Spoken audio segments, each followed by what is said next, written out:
Hello guys, welcome back to another video. Today I'm going to model Arataki Itto in Blender. Although I should have leveled his weapon up, but that can wait. I'm thinking of continuing this as a series where I model characters from A to Z. So for A I'm choosing Arataki Itto. I got this idea from Keelan Jon. Although his modeling style is way better than mine, I'm just going to make a low poly version of him which will be box style modeling like Infenzia does. Okay, so I've taken some screenshots and also downloaded some reference images which can help in the modeling process. So let's hop on Blender and start the modeling. Okay, so I'm from the future here. I thought it would only take me around 30 to 40 minutes to model this low poly character, and I got proved wrong in so many ways. So I'll just play the time lapse and voice over it. So what you're seeing here is I'm trying to create a base structure for all the characters that I will be making in the future. I'm thinking this body proportions would be good for them. I also duplicated a copy of it so I can continue modeling from this point on. So at first I just tried to create a basic structure of Itto's body. I started by shaping his legs and his waist area, and then used the knife tool to add some little details on it, and then colorized the whole body. And then I also added some details to his arms. Then I wanted to make a coat, so I duplicated the top part and used the knife tool to cut out a region. Believe it or not, this actually took me around 30 to 40 minutes in itself, and here I thought I was going to make an entire character in 30 minutes. The tough part was to give the shape of the collar. Other than that, it was really simple, and this is how it ended up looking. Then I made his horns, and then I used the knife tool to make his eyes. I don't generally make detailed eyes, but I ended up making eyes for this one. It looked good, but when I put them on his face, it didn't look as appealing as I thought it would. But anyways, I kept them.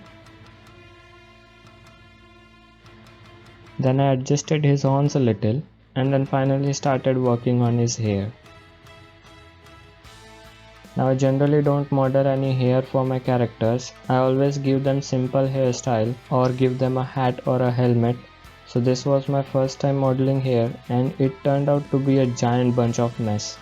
But this is the result after trying so many times, so I ended up keeping that as well. If you don't focus on his hair too much, it doesn't look that out of the part.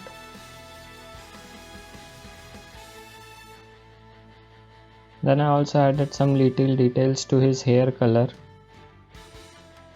Then I gave him his geovision and the knot he has on his back.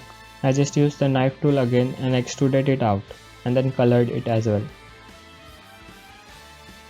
Then I also added the tattoo that he has on his chest. I didn't add too much tattoos, otherwise it won't look low poly. Then I made some design on his pants and those little horns that he has on his leg. Then I also made the demon face that he has on his belt, but it didn't turn out how I wanted it to be, but I kept it anyways. Then I added his sandals and also added his hand bracelet kind of thing. Then there was a huge bald spot on his head, so I ended up modeling an ear and made it extremely large so it covers most of the area. But I still felt like something was missing, so I decided to add a weapon.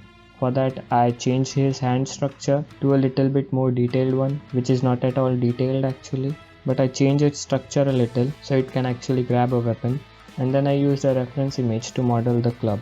I just used a cylinder and extruded it along the way to get a club-like shape.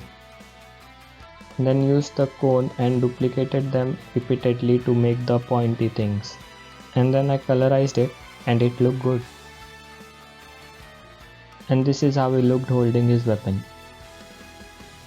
But I still felt like it's missing something, so I made his face a little bigger. And when comparing them both side by side, I think the bigger face one looks a lot better than the smaller one. So I kept the bigger one. I wasn't planning on doing anything further than that, but I ended up rigging him anyways. But during the weight paint I noticed that his left leg was affecting the right side of the coat. So this may have ended up creating a little bit of problem in the animations, but it wasn't that noticeable. So after that I created a quick animation and this is how it turned out.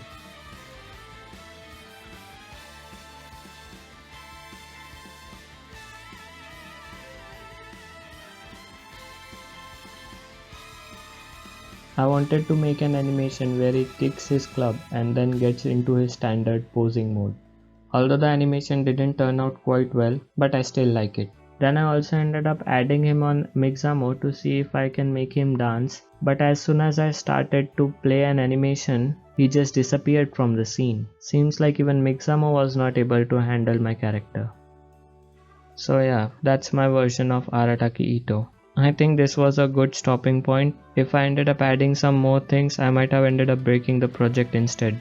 I think it turned out pretty alright, but I'm not that happy with the way his face looks. But if I ended up adding more details, it wouldn't be low poly then. So for now I think this will do. I think I should probably start learning sculpting as well.